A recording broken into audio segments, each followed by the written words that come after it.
여러분과 제가 읽은 데살로니가전서 5장 1절로 11절의 말씀은 성경에 나타난 진리 가운데 마지막 내용으로 종말에 관한 것입니다. 우리가 종말이라고 할 때는 한 사람이 태어나서 살다가 죽는 개인적인 종말이 있고요, 또 예수님께서 하나님 보좌 우편에 계시다가 하나님의 때 재림하시는 우주적인 종말이 있습니다. 우리가 예수님에 대한 말씀을 들을 때 주님 십자가에 죽으시고 사흘 만에 부활하시고 그리고 승천하셨지요. 지금 그 예수님이 하나님 보좌 우편의 좌정에 계신데 하나님의 때가 되면 그 예수님이 재림을 하신다라고 하는 사실입니다. 지금까지 구약에 예언된 모든 진리가 성취가 된 것을 보면 예수님께서 다시 재림하신다라고 하는 것은 필연적이고 반드시 이루어질 미래적인 사건입니다. 그런데도 아직 이루어지지 않은 이 재림에 대해서 예수를 믿는다고 하는 성도들마저도 오해하는 사람들이 적지 않습니다. 예수님의 재림에 대해서 오해를 하면 무질서한 삶을 살게 되죠. 예를 들면 내일 예수님께서 재림하신다, 우리가 이렇게 믿게 된다면 오늘 학생들이 학교 가겠습니까? 또 성인들이 직장 생활이나 사업을 운영하겠습니까? 내일 주님이 오시는데요. 이렇게 무질서한 삶에 빠질 수밖에 없다는 것입니다. 오늘 일부 예배 시간에 예수 그리스도의 재림이라고 하는 제목으로 말씀을 전하는데, 이 재림은요, 성경에 예언된 마지막 진리라고 하는 사실입니다. 구약 성경을 읽어보면 예수님이 오신다라고 하는 이 진리로 꽉 차 있죠. 그건 예수님의 초림을 이야기하는 거잖아요. 근데 이 구약에서 예수님이 오신다고 할 때는 다시 오신다고 하는 진리까지 밀접하게 포함되어 있는 경우를 많이 보게 됩니다. 그렇다고 구약 성경에 예수님이 다시 오신다는 재림에 대한 말씀이 전혀 없는 것은 아닙니다. 서너 구절에 걸쳐서 예수님께서 재림하신다라고 하는 말씀도 남겼습니다. 그런데 우리가 자주 대하고 있는 이 신약 성경을 보면 재림에 대한 언급이 무려 300회 이상이나 언급이 되고 있다는 사실입니다. 이 신약 성경 전체를 계산해 볼 때 대략 한 장을 매 25절을 읽을 때마다, 그러니까 25절의 성경을 읽을 때마다 한 번 정도는 예수님의 재림에 대해서 언급한 격이 됩니다. 마태복음 24장이나 마태복음 25장은 아예 종말에 관한 진리로 예수님의 재림과 아주 밀접한 관계가 있죠. 마가복음 13장이나 누가복음 21장 전체도 아주 예수님의 재림을 소개하기 위해서 이 장이 구성되고 기록된 것처럼 그렇게 보여집니다. 우리가 흔히 고린도전서 15장을 부활장이다 이렇게 이야기하지만, 이 예수님의 부활이, 이 부활장을 소개할 때 성도의 부활이 예수님의 재림 때 일어나지 않습니까? 따라서 고린도전서 15장도 예수님의 재림에 대해서 간접적으로 많은 진리를 제시하고 있고요. 오늘 우리가 데살로니가 전서를 읽었잖아요. 근데 데살로니가 전서와 후서 그리고 요한계시록 같은 성경은 아예 예수님의 재림을 잘 알려주기 위해서 기록한 성경이다라고 할 만큼 구체적으로 예수님의 재림에 대해서 가르치고 있습니다.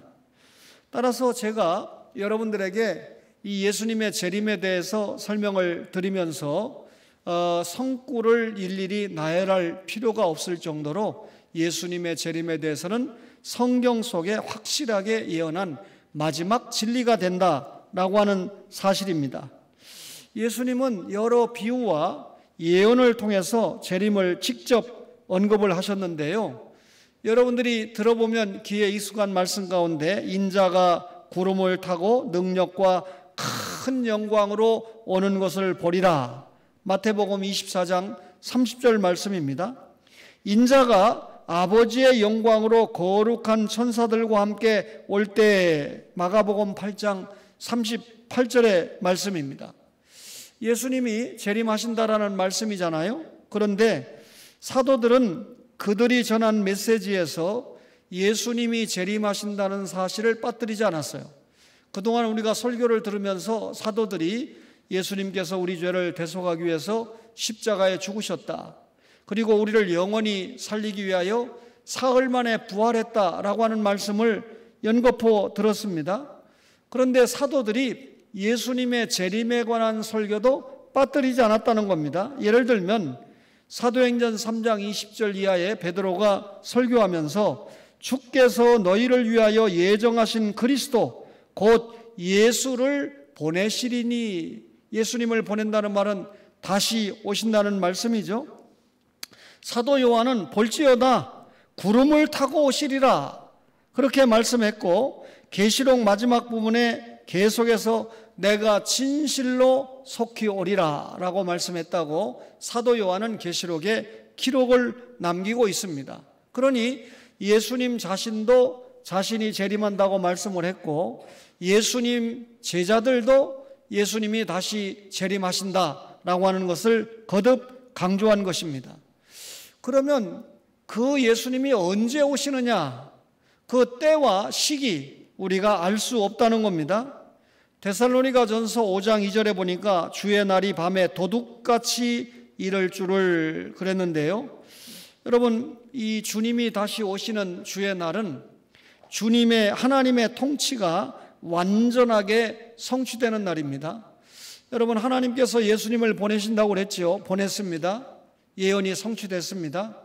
그런데 완성은 언제 되나요? 예수님이 다시 오심으로 모든 진리가 완성되는데, 따라서 예수님의 초림과 재림 사이에 이 일들, 우리가 사명을 감당하면서 하나님 나라를 확장시켜야 되는데, 하나님의 통치가 완전하게 이 땅에 실현되는 날은 예수님이 재림하실 때거든요. 그러면 그 예수님의 재림이 언제냐라고 말할 때 아무도 알 수가 없습니다. 마태복음 24장 36절이나 사도행전 1장 7절에 보면 그날과 그때는 아무도 알지 못하고 오직 하나님만 아신다 그랬습니다. 하나님만 아시고 다른 사람은 알지 못하는데 그것을 맨날 몇 시에 예수님이 오신다 이렇게 말하면 그가 누가 됐든지 이단인 거죠. 그런데 오늘 말씀을 보면 그 예수님께서 아무도 생각하지 못한, 예상하지 못할 때 오신다 그 말이죠.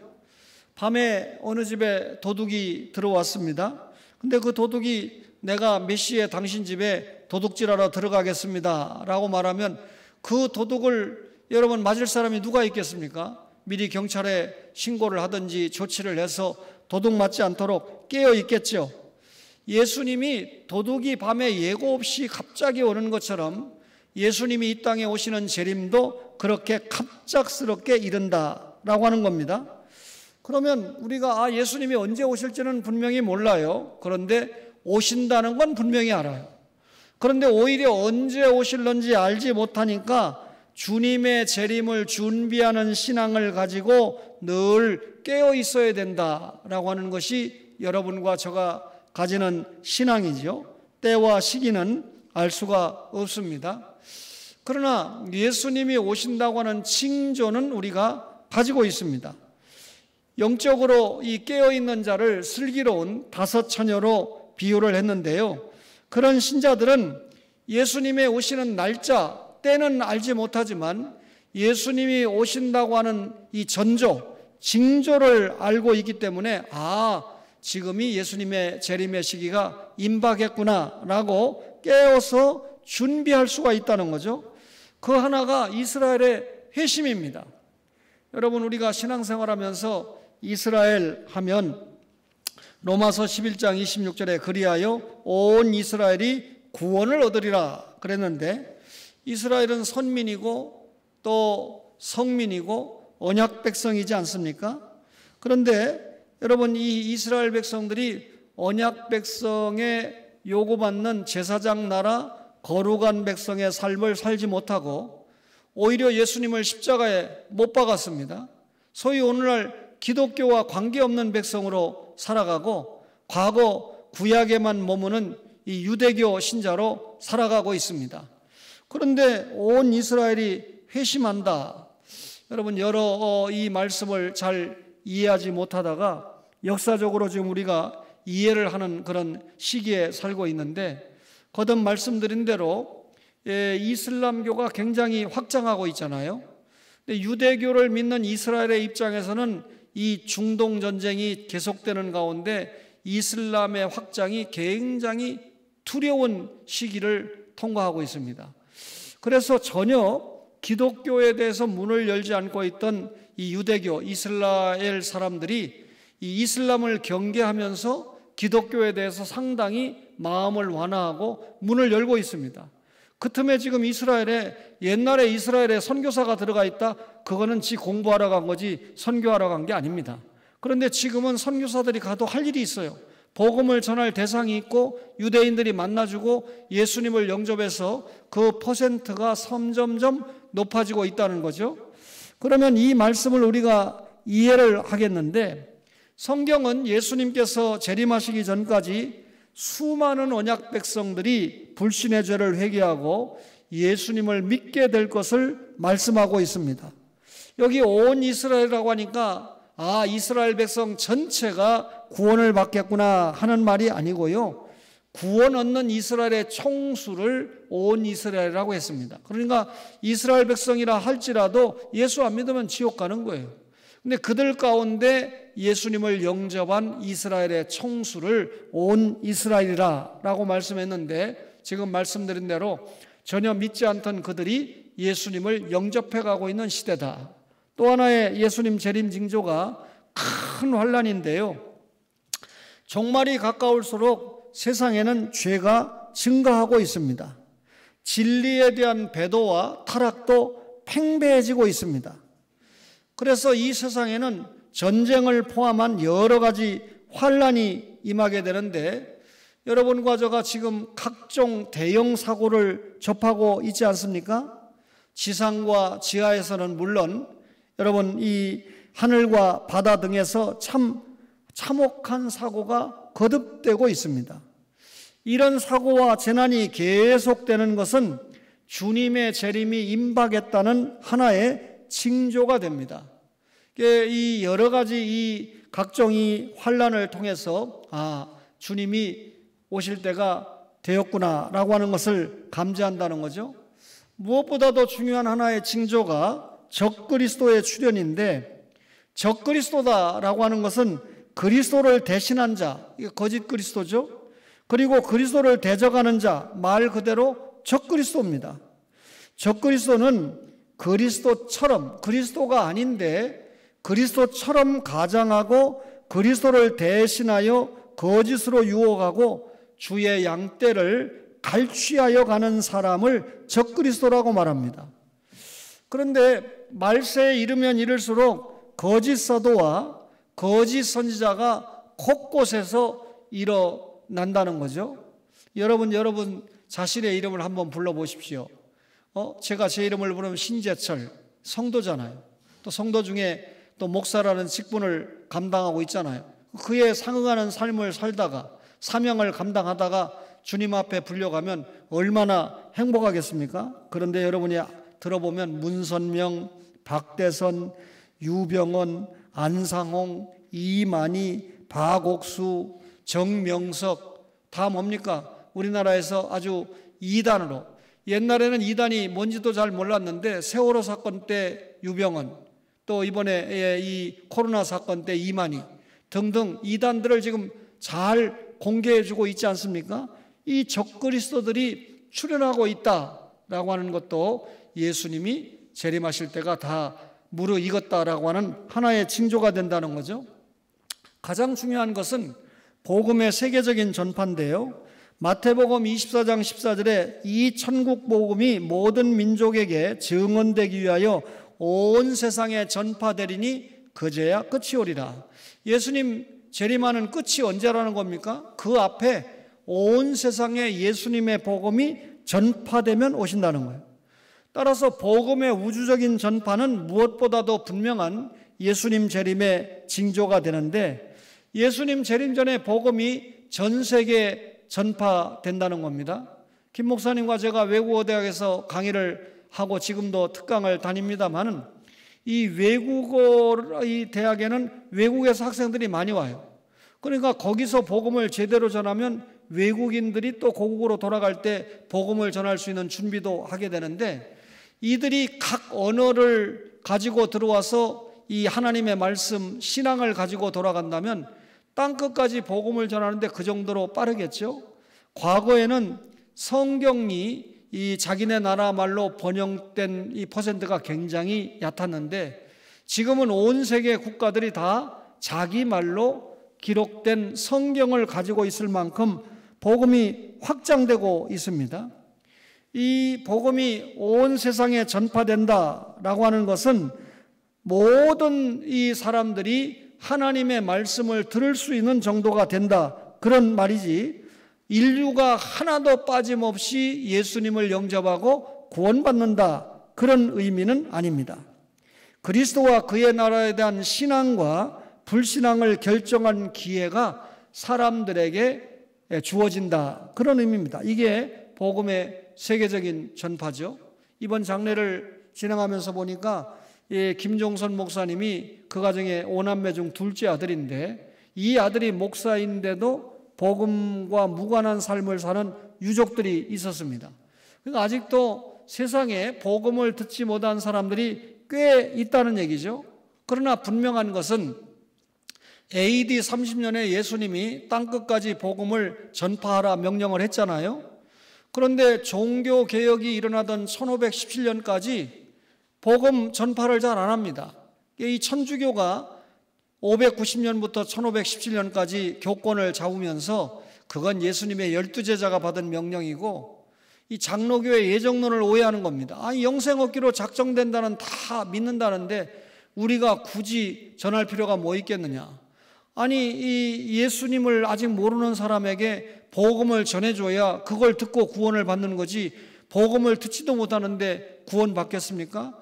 그러니까 복음을 들려주는 전도라고 하는 소위 미련한 방법을 우리에게 명령하신 거 아닙니까? 그래서 저는 이번 장례식에도 시신을 안장하는 데 목적을 두지 않고 그 어머니가 믿었던 예수님을 아직도 믿지 않는 유족들에게 믿음을 가지게 하고, 또 믿는 유족들은 이번 장례를 통해서 더 믿음이 강화될 수 있도록 하는데 목적을 두고 장례를 진행을 했습니다. 예수님이 오시는 징조 몇 가지를 들어보니까 지금 무르익지 않았습니까? 그런데 그 예수님이 오시는 그런 양상이 있어요. 육체적인 재림인데, 성부 하나님이 성자를 이 땅에 보낼 때 사람의 몸을 입혀서 보내지 않았습니까? 근데 성자는 십자가에 죽으신 후에 여러분 부활 승천했습니다. 그 후에 열흘 만에 영으로 다시 세상에 오셨는데 그분이 성령님 아닙니까? 근데 예수님께서 다시 하늘에서 재림할 때는 이 땅에 초림할 때처럼 육체를 입고 육체적인 강림이 될 것이다. 너희가 본 그대로 오시리라, 그러지 않았습니까? 육체적인 재림입니다. 그러니까 육체적으로 재림하니까 우리 눈에 볼 수 있는 가시적인 재림이 되겠죠. 그리스도가 하늘로 올라갈 때, 그 승천 때 많은 사람이 본 것처럼 예수님의 재림도 많은 사람이 보는 가운데 이루어진다, 그 말입니다. 계시록 1장 7절에 사도 요한은 각 사람의 눈이 그를 보겠다, 그렇게 설명하고 있습니다. 그런데 그 예수님의 재림이 영광과 승리의 재림입니다. 주님이 재림할 때 하늘의 구름이 예수님 재림의 마차가 되고요, 천사들은 예수님 재림의 호위병이 되고요, 천사장은 예수님 재림의 전령관이 되고, 그리고 성도들은 예수님의 재림의 영광스러운 수행원들이 된다. 그게 영광과 승리의 재림을 나타내는 중요한 성구들입니다. 그렇다면 예수님의 재림이라는 이 설교가 여러분과 저에게 어떤 의미로 다가올까요? 불신자들에게는 멸망의 날입니다. 데살로니가전서 5장 3절에 그때 멸망이 갑자기 그들에게 임하리니 그랬습니다. 주의 날이 잉태된 여자에게 해산 고통이 이르는 것과 같다 그랬는데, 주님이 다시 재림하는 날을 고통에 비유한 것은 마지막 날에 불신자들이 당할 고통 때문에 그것을 곧 그들이 당할 심판을 말하려고 이 말씀을 끌고 온 겁니다. 자, 해산을 이 잉태한 여자가 평안하다, 안전하다 할 때 해산 고통이 갑자기 찾아오는 것처럼 불신자에게 심판의 재림이 호련히 임한다는 것입니다. 불신자들은 예수 믿지 않으니까 우리는 이런 설교 들으면서 깨어 기다릴 거 아닙니까? 믿음으로 재림을 기다리지 않겠습니까? 불신자들은 전혀 모르잖아요. 그러니까 준비 안 합니다. 영적으로 깊은 잠에 빠져 있습니다. 잔다라고 하는 것은 도덕적으로나 영적으로 각성하지 못한 상태를 가리키는 거잖아요. 불신자들은 비신앙적이고 부도덕적인 삶으로 일관하기 때문에 영적으로 대단히 무감각한 상태에서 잠을 잔다는 겁니다.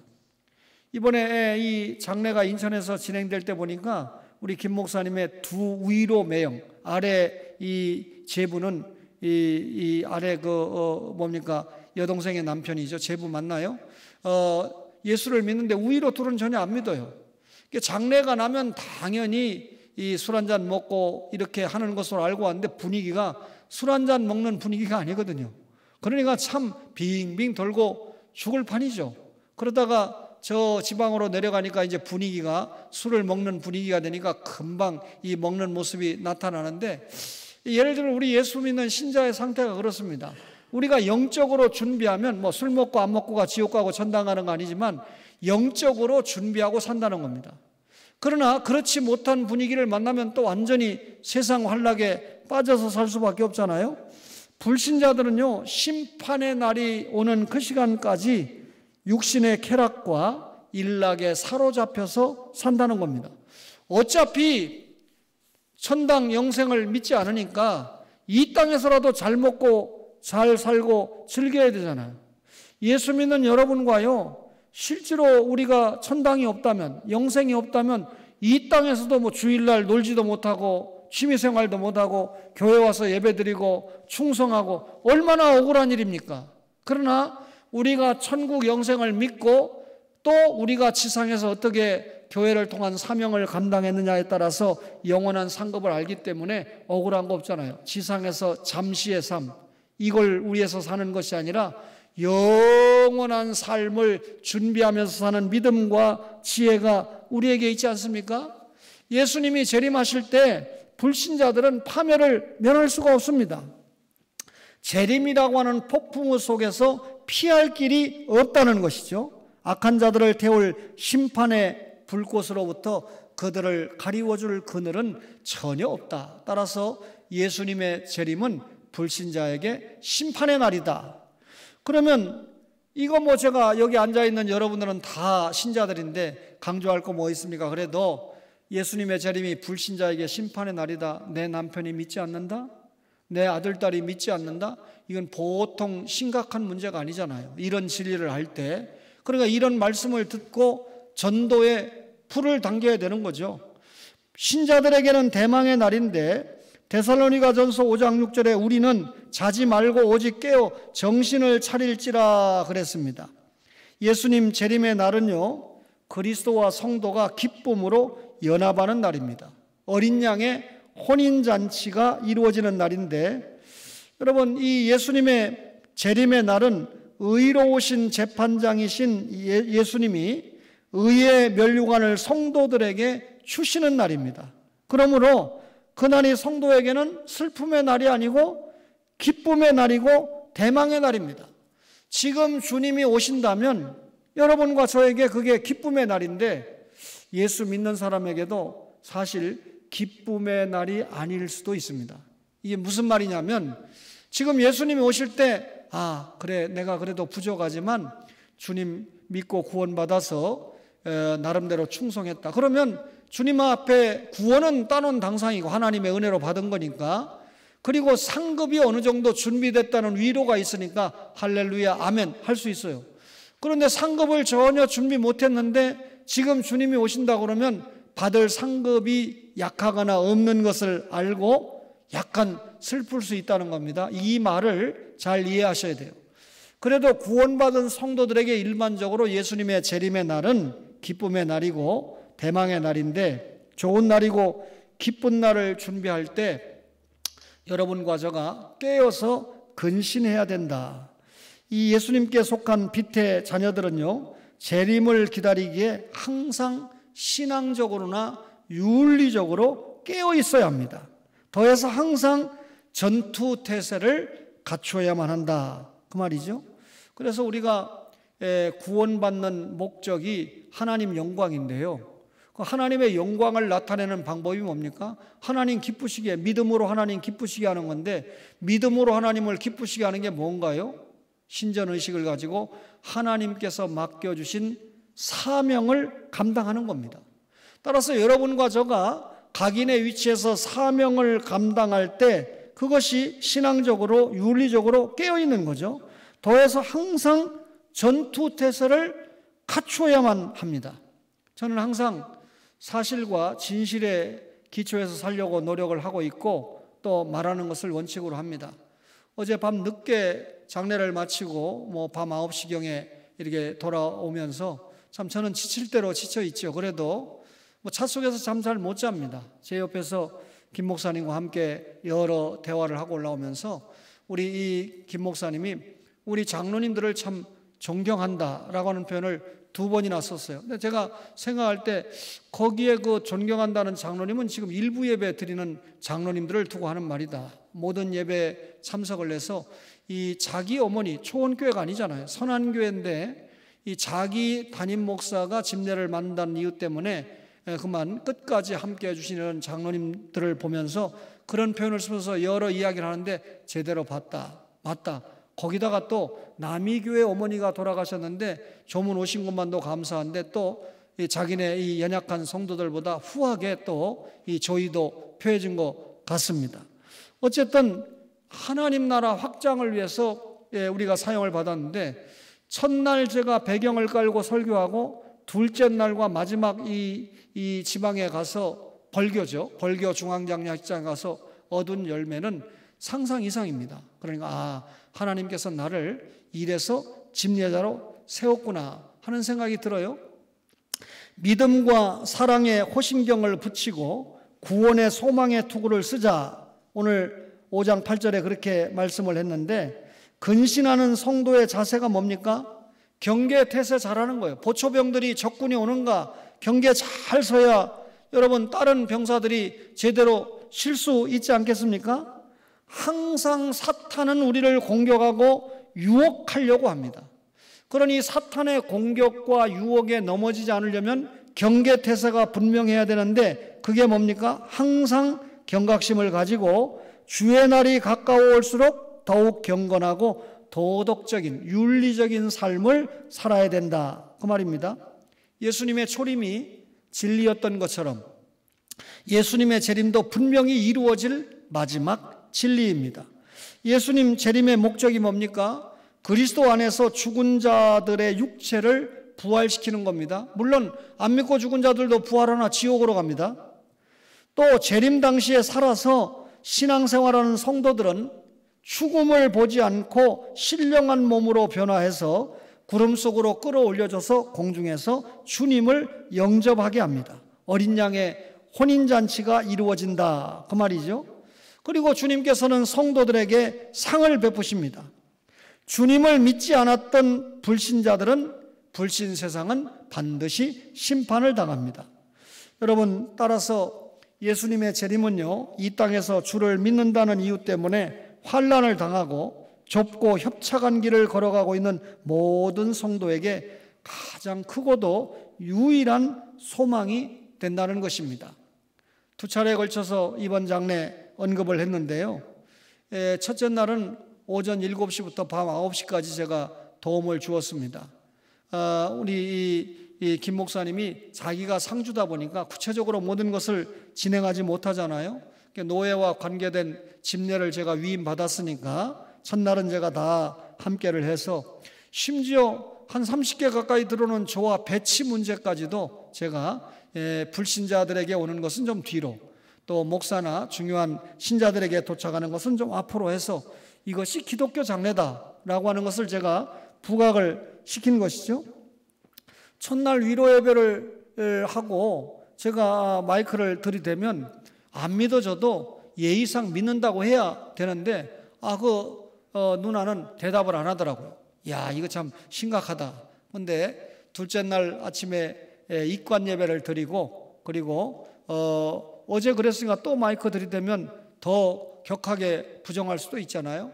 근데 밑에 가서 자기 어머니 시신 앞에서 제가 또 집례를 하면서 이 어머니 이 천국에서 제외 소망을 가지고 예수 믿겠느냐 하니까 두 딸이 다 거기에서 자기 어머니 시신 앞에서 약속을 했습니다.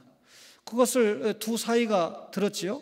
근데 이 두 사이가 저를 살살 피해 다니는 거예요. 예배 한 번도 참석 안 하고. 그렇다고 술도 주지 않으니까 바깥으로 슬슬 돌아다니는데 제가 그런 거 다 두 눈을 가지고 그런 거 보라고 있는 거지 다 파악을 했죠. 근데 장례를 마치고 벌교에 도착을 하게 되는데 이튿날 밤 7시 50분에 도착했습니다. 자기 형이 8시에 도착을 하고 그랬는데 그런데 도착을 했을 때 이게 이제 갈등입니다. 제가 이게 김정선 목사님이 불신 형님 12살 차이가 나는 이 불신 형님하고 13살 차이가 나는 불신 형님하고 대립이 되고 있는 상황인데 통화를 들어보니까 좀 대립이 돼요. 근데 내가 옆으로 가 있으면 김 목사님이 좀 고난을 덜 당하겠지. 그러나 나도 또 뭐 대우 받겠습니까? 지금 뭐 형님이 불신자인데. 그런데 그런 마음을 가지고 기도하면서 김 목사님 때문에 내려갔는데 예배는 제대로 되겠나 그렇게 하고 내려갔습니다. 그런데 우리 김장진 목사님께 제가 사진을 보내드렸어요. 그러니까 거짓말이 아니라는 거죠. 그 형님이 저를 딱 맞이하는데 정확하게 90도로 인사를 합니다. 저보다 나이가 많은 분이잖아요. 목사님 감사합니다 그 말이잖아요. 그 사이에 둘째 사이가 여기서 기자가 돼가지고 여기서 있는 장례식을 다 실황 중계를 했어요. 뭐 시장부터 국세청장부터 뭐 이렇게 오고 사람들이 오는데 얼마나 이 기독교장이 정말 좋은지. 나중에 하간 예배를 마치고 난 다음에 그 큰 매형이 저에게 공개적으로 고백을 합니다. 그 10년 전에 아버지가 돌아가셨을 때는 불교식으로 했는데 하간 예배 때 뭐 승무도 치고 난리가 났었던 모양이에요. 근데 기독교 장례가 훨씬 좋습니다. 목사님 감사합니다. 저희가 무슨 식당을 운영하는데 오시면 무조건 목사님 식사 때 반드시 가려고 그럽니다. 밥 먹으러 가겠어요? 또 가서 집요하게 이번에 만난 인연을 통해서 예수 만나야 됩니다. 예수님, 우리 김종선 목사님에게 당신 교회 행사했을 때는 나를 또 불러 장례식만 부르지 말고 그 대신 매형 둘과 누나 둘을 그때 반드시 초청을 해라. 또 들어가야죠. 믿음은 들음에서 나는 거니까요. 제 마음을 알고 김 목사님이 다 받아들입니다. 그래서 두 딸도 예수 믿겠다고 약속을 했는데 이제 마지막 이 맏형을 만나가지고 단독 회담을 했습니다. 단독 회담이 아니고 제가 선한교회 3명의 청년 집사가 따라왔는데 그들과 커피를 이 홀에서 마시고 있는데 김 목사님이 자기 교인들이랑 마시니까 들어왔죠. 나중에 형님이 지나가다 들어왔어요. 저는 형님을 만나려고 한 게 목적이 아니고 새 청년 집사가 따라왔으니까 김 목사님을 중심으로 선한교회 중한 일꾼이 되도록 내가 커피 사줘가면서 지금 이야기하고 장례식 커피는 왜 이렇게 비싸요? 장례식장 커피는 투자하면서 지금 제가 교육하고 있는데 들어왔어요. 그때 이 형님을 앞에 놓고 이 화장하는 기간이 1시간 반 정도 됩니다. 약 1시간 정도 대화를 했으니까 김 목사님이 딱 하는 말이 저는 저희 친형님과 단 5분도 대화를 무서워서 혹은 어려워서 하지 못했는데 목사님과 1시간 정도의 대화가 얼마나 감사했는지 모릅니다. 그 1시간의 대화가 뭐겠어요? 동생을 이해시키고 동생이 이 개척해서 지하에서 고생하는 것만 생각하고 있지 그 장례식 중계를 받았으니까 당신 동생의 역할이 얼마나 중요하고 하나님이 축복을 하고 그리고 예수 믿는 것이 얼마나 귀한 것인가. 당신이 대학 등록금 대줬다며 불신 형님이 결국 목사하라고 등록금 대준 거 아니냐. 그러면 등록금 대준 형님이 예수를 믿어야지 이렇게 하고 계시면 되느냐 해서 아주 1시간 동안 집중적으로 했는데 이분의 답이 제 아내가 아주 절간에 이 등록해 놓은 그런 아주 굉장한 불자입니다. 그러니까 동생은 목사입니다. 그 사이에 껴서 제가 이쪽 저쪽 편도 안 들고 지금 가운데 있습니다. 그래서 저희 큰어머니, 그 다음에 저희 이 사촌 동생은 아마 이 형수 정도가 아닙니다. 이거는 뭐 기가 막힐 정도니까요. 그랬는데 결국 이 예수 만나게 됐잖아요. 제가 여러분에게 종종 간증을 했잖아요. 그런 간증을 하면서 반드시 돌아오시게 될 겁니다. 김 목사님, 형수님이 돌아올 때까지만 어머니로 모시세요 하고 그렇게 기도하고 일어서고 장례를 은혜 중에 잘 마쳤습니다. 사랑하는 우리 초원의 가족 여러분, 이런 설교를 들으면서 여러분과 저도 우리가 만나는 사람들을 구령과 양육의 관점에서 보세요. 예수 안 믿는 사람 만나면 내 모습을 통해서 저 사람을 주님께 인도해야 된다. 예수 믿는 사람을 통하면 내 모습을 통해서 그 사람이 더 예수 잘 믿도록 해야 된다. 선한교회 정승열, 우리 아들보다 2살이나 작은 집사인데요, 목사님의 사랑과 섬김에 귀감이 됩니다 라고 시작해서 저희들이 이 본이 되시는 목사님을 따라서 참된 크리스찬으로 살아가겠습니다 하고 저에게 문자를 보냈습니다. 그걸 제가 김 목사님에게 보냈죠. 이런 그 장례식을 통해서 어쨌든 이런 표현을 할 수 있다는 것 자체가 감동을 받고 있다는 뜻이고, 이런 것들이 누적될 수 있도록 그들의 믿음은 성장하지 않겠습니까? 우리 초원가족 여러분, 주님의 재림은 반드시 임박한 재림이고 분명히 있을 재림입니다. 그 전에 우리가 사명을 감당하면서 많은 상급을 준비하는 그런 축복의 성도들이 되시기를 주님의 이름으로 간절히 바랍니다.